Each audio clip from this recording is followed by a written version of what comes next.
네, 1차 시에 이어 2차 시도 직무 설계에 대해서 보도록 하겠습니다. 직무 설계를 위한 7번째는 업무의 분담인데요. 업무는 효율적인 경영을 위해서 업무 설정을 하여 이를 분담하고 이를 통해 업무 능력 향상과 일상 업무의 원활함을 가질 수 있습니다. 네, 업무의 분담에 대해서 조금 더 상세하게 보도록 하겠습니다. 먼저 업무를 분담을 할 때는 해당하는 업무를 항목별로 쭉 나열을 해주는데요. 이때 최종 책임자와 권한 대행 책임자, 그리고 권한에 위임하는 책임자를 각기 다르게 체크를 해서 맡아야 하는 분담에 체크를 해서 한눈에 확인할 수 있게끔 해주면 되겠습니다.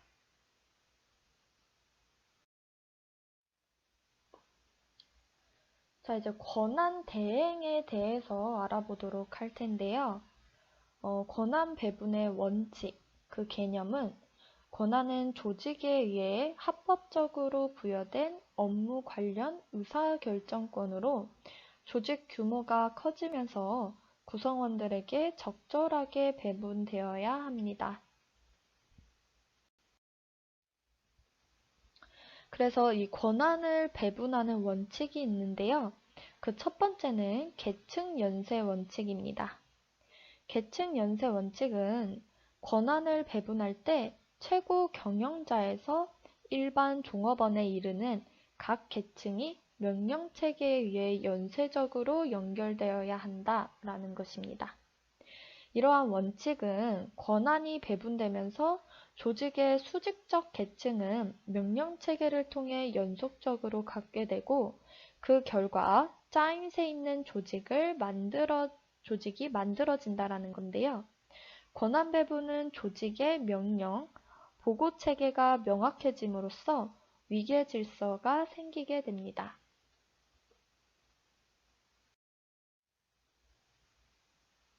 권한 배분의 원칙 그 두 번째는 명령 일원화 원칙인데요. 각 구성원들은 오로지 한 상급자로부터 지시를 받고 자신의 업무 처리 결과를 보고하도록 권한을 배분해야 한다는 것입니다. 즉, 각 구성원이 두 사람 이상의 상급자로부터 명령을 받지 않도록 조직의 권한 체계를 갖추어야 한다는 원칙인데요. 그러나 행렬 조직과 같은 경우 2명 이상의 상급자가 갖는 권한 체계를 허용하는 조직화가 이루어지기도 합니다.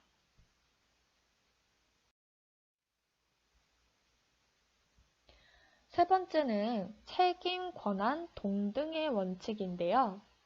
책임은 부여된 업무를 수행하는 의무를 말합니다. 이 원칙은 업무와 관련된 권한이 제공되어야 한다는 점을 강조하는데요. 책임, 권한, 동등 원칙에 어긋날 경우 효과적인 업무 수행에 저하가 될 수가 있습니다.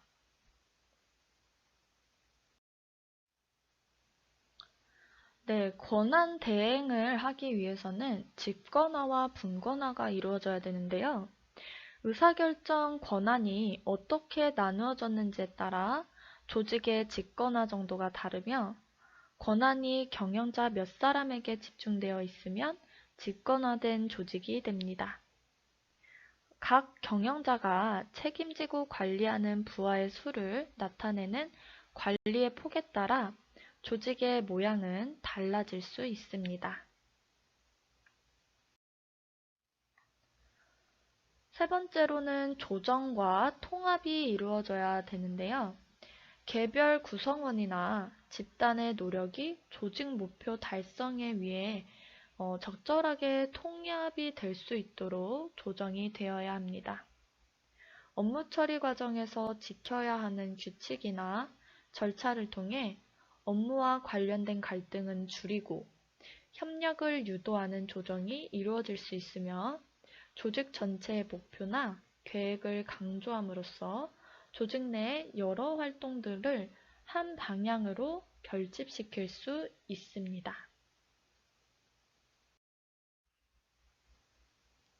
네, 기계적 조직과 유기적 조직을 보도록 할 텐데요.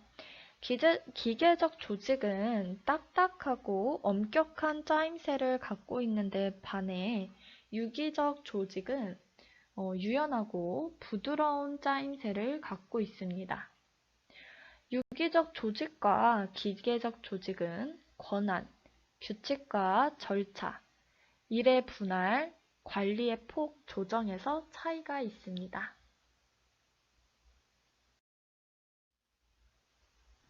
네, 지금 보시는 표는 유기적 조직과 기계적 조직의 특징을 정리한 표인데요. 먼저 권한에 있어서는 유기적 조직이 분권화가 이루어집니다. 여기서 분권화는 의사결정을 하급기관이 할 수 있는 것을 분권화라고 얘기를 하는데요. 이에 반면 기계적 조직은 집권화가 이루어져서 상부층에서 권한이 집중이 됩니다. 규칙과 절차는 유기적 조직은 적고 융통성이 있는 반면 기계적 조직은 규칙과 절차가 많고 엄격합니다.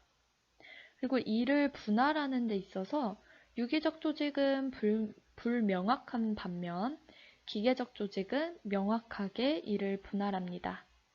그리고 유기적 조직은 관리의 폭이 넓은 반면 기계적 조직은 그 폭이 적습니다. 그리고 조정은 유기적 조직은 비공식적이고 개인적인 반면 기계적 조직은 공식적이고 비개인적인 특징이 있습니다.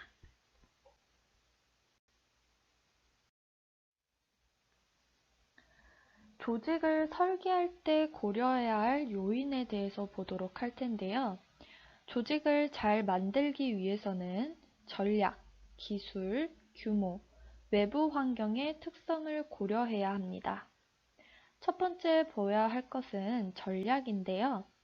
전략은 조직의 목표와 목표 달성을 위한 기본적 방향을 제시합니다. 원가 우위 전략과 차별화 전략, 집중 전략으로 구분되며 어떤 전략을 선택하는지에 따라 조직에 적합한 구조적 형태도 달라집니다.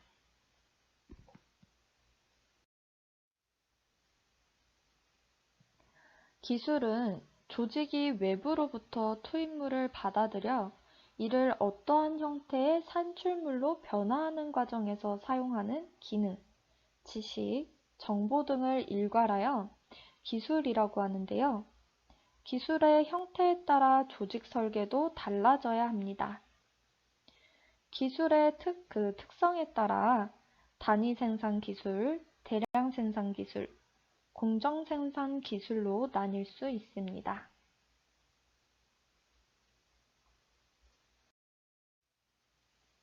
규모는 조직의 규모가 클수록 직무들의 전문화되는 정도가 높아지는데요. 규모가 커질수록 몇 사람이 모든 의사결정을 도맡을 수 없게 되어 권한이 분산되게 됩니다. 네, 조직을 설계할 때 고려해야 할 요인의 그 네 번째는 외부 환경의 특성입니다. 환경이 단순하고 안정적이어서 불확실성이 적은 경우에는 조직이 기계적인 유형에 가깝도록 설계되어도 별 어려움이 없지만 환경이 복잡하고 불확실성이 클수록 보다 유연하게 설계되어야 합니다. 이는 환경에서부터 오는 충격을 쉽게 흡수하여서 적절히 대응할 수 있도록 짜임새를 갖추어야 하기 때문입니다.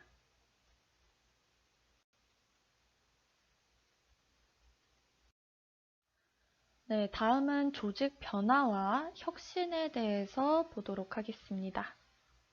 조직 변화와 유발 요인에서 조직 변화는 조직의 효과성을 높이기 위해 조직 구성 요소들의 일부 또는 전체를 변화시키려는 노력입니다. 조직 안팎으로 많은 요인들이 조직 변화를 유발하는데요.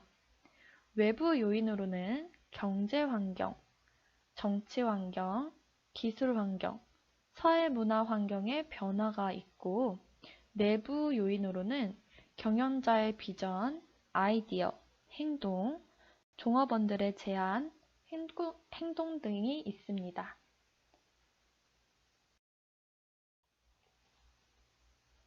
네, 조직 변화 유발 요인을 좀 더 자세하게 살펴볼 텐데요.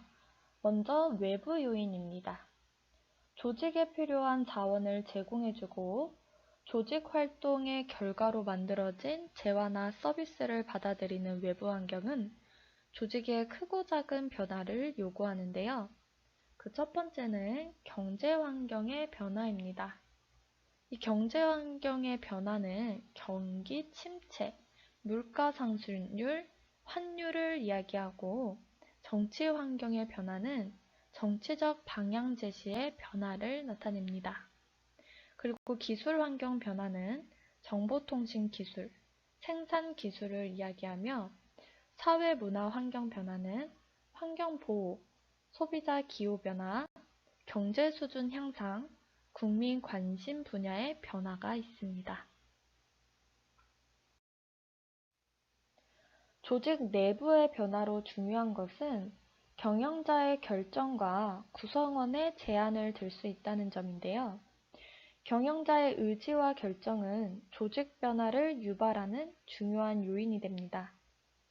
구성원들의 창의적인 제안과 행동은 조직 효과성의 향상에 도움이 되는 변화를 유도합니다.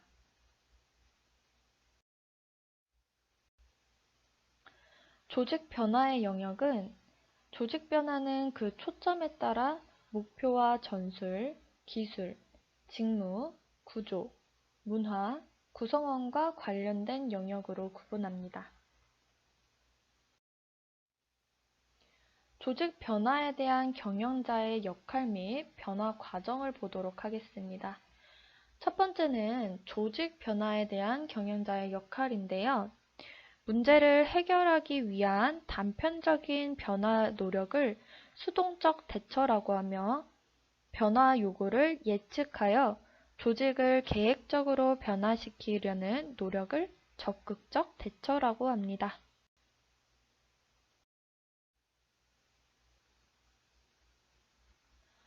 네, 조직 변화에서 그 변화되는 과정을 3단계 변화 과정이라 하는데요.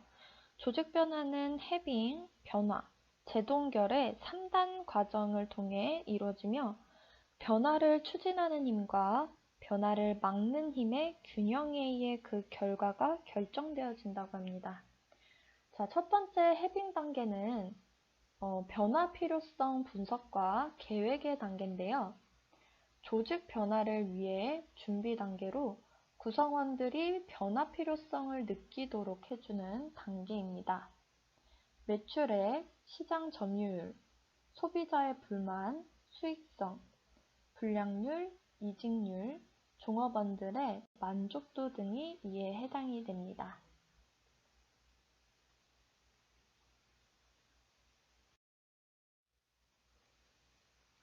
변화 단계는 변화 기법의 선택과 실행이라고 하는데 적절한 변화 기법을 선택하여 변화를 시도하는 것이 조직 변화 과정의 두 번째 단계입니다.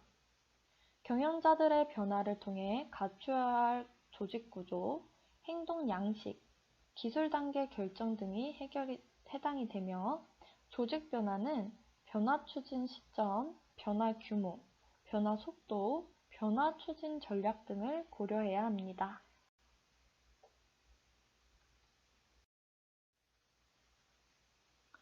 세 번째 재동결 단계는 변화의 평가와 정착 단계인데요. 조직이 의도했던 대로 변화했는지 평가하고 바람직한 변화가 조직 내 안정적으로 자리 잡기 위한 노력이 재동결 단계에 이루어집니다. 조직 변화 과정에서 해빙 단계에 들어갈 때는 문제점 진단 인식과 저항에 대한 극복이 함께 이루어지는데요.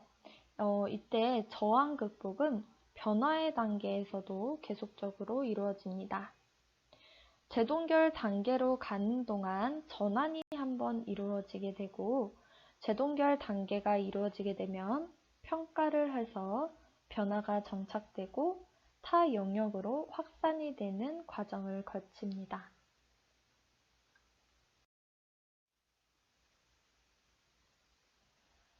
네, 다음은 힘겨루기 결과로서의 조직 변화에 대해서 보도록 하겠습니다.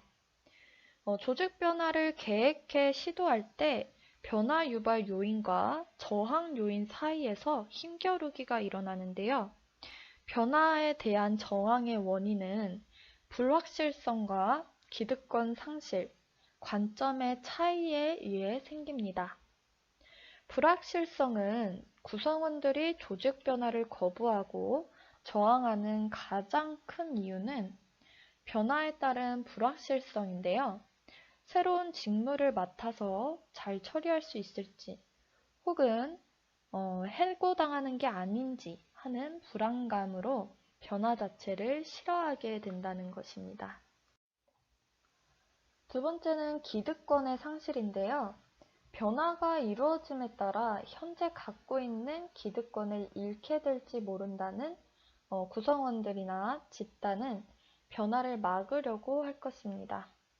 이는 대부분 조직 전체보다는 개인이나 특정 집단의 이해에 집착하고 있는 경우에 발생하는데요.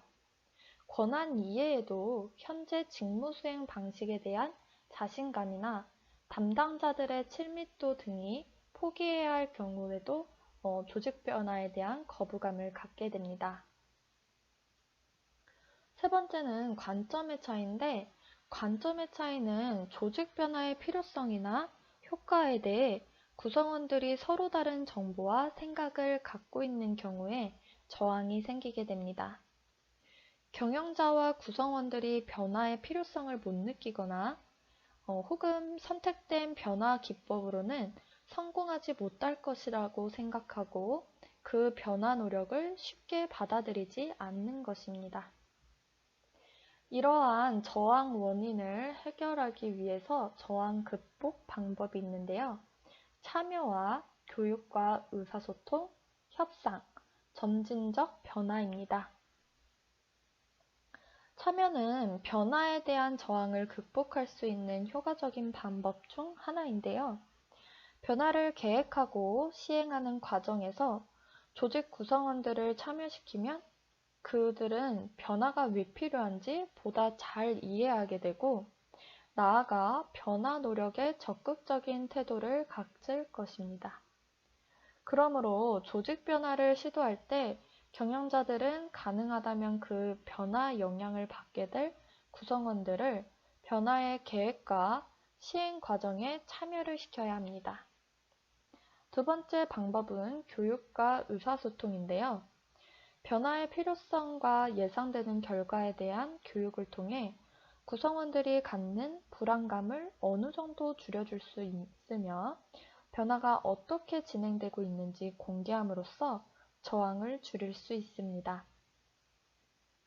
조직 변화에 대한 정보가 부족하거나 부정확해 구성원들의 변화를 거부할 때 효과적인 방법입니다. 그 다음 방법은 협상의 방법인데요. 변화 영역, 시점, 규모에 관해 구성원들과 합의함으로써 저항을 줄이는 노력을 말합니다.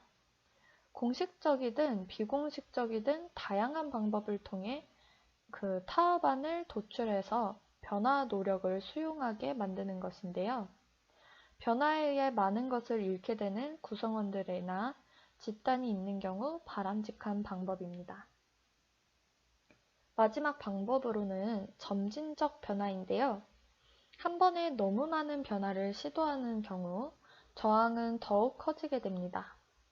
그래서 점진적 변화는 우선 가장 필요한 변화부터 차례대로 시도해서 조직 구성원들이 변화에 적응할 수 있도록 시간을 주는 방법입니다. 조직 규모는 큰 경우에 처음부터 조직 전체의 변화 대상으로 보기보다는 한 공장이나 한 부서를 선택해서 변화를 시도하는 것이 바람직합니다.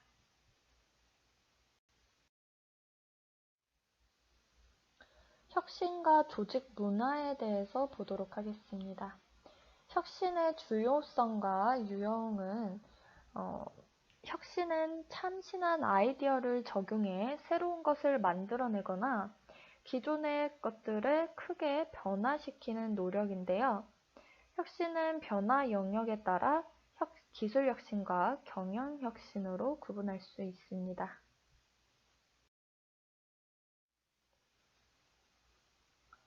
혁신에 영향을 주는 요인은 구조 조직, 유기적 구조, 풍부한 자원, 조직 학습 유발 구조가 해당이 되고요. 조직 문화, 인적 자원 관리가 이 혁신에 영향을 주는 요인이겠습니다. 네, 조직 문화에 대해서 보도록 하겠습니다. 첫 번째는 실패의 위험을 기꺼이 감수하려고 하는 분위기를 갖는 게 중요한데요. 새로운 아이디어를 개발하거나 시도하다가 실패할 경우 비난이나 처벌을 하지 않는 문화를 갖고 있어야 합니다. 이러한 문화는 창의성이 존중되고 실험 정신이 강조되어집니다. 두 번째는 개방성인데요.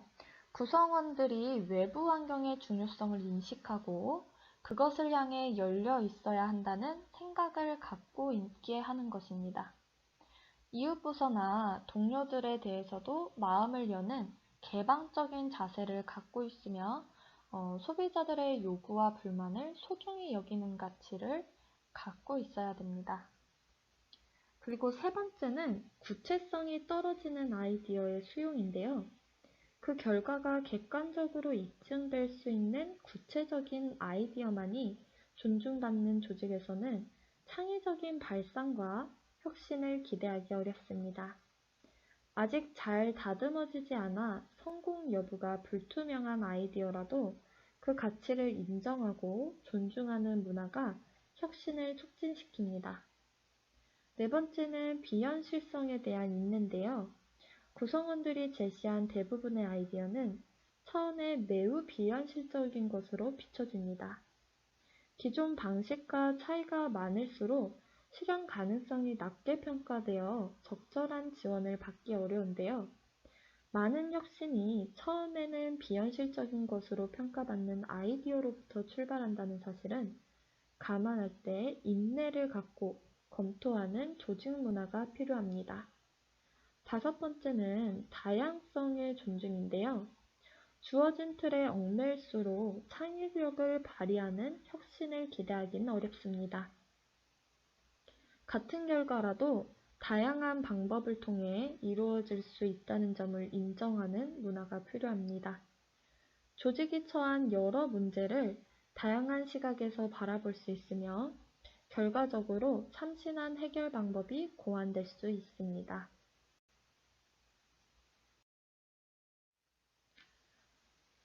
네, 다음은 혁신 조직 문화에서 인적 자원 관리를 보도록 할 텐데요. 인적 자원 관리를 하는 방법 첫 번째는 창의력 개발 훈련입니다.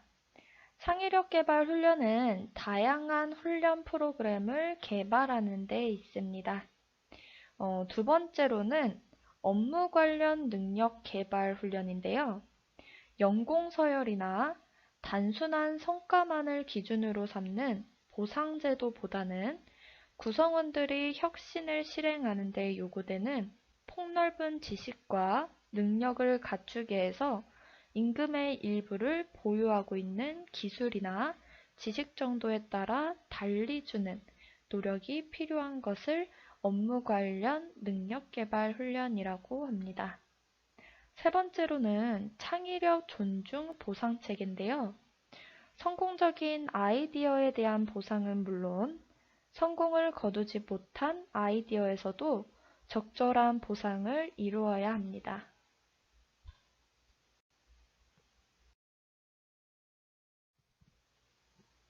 네, 2차 시에서는 직무 설계와 권한 대행, 그리고 조직의 변화와 혁신에 대해서 배워봤는데요. 3차 시에는 마케팅의 이해에 대해서 배워보도록 하겠습니다.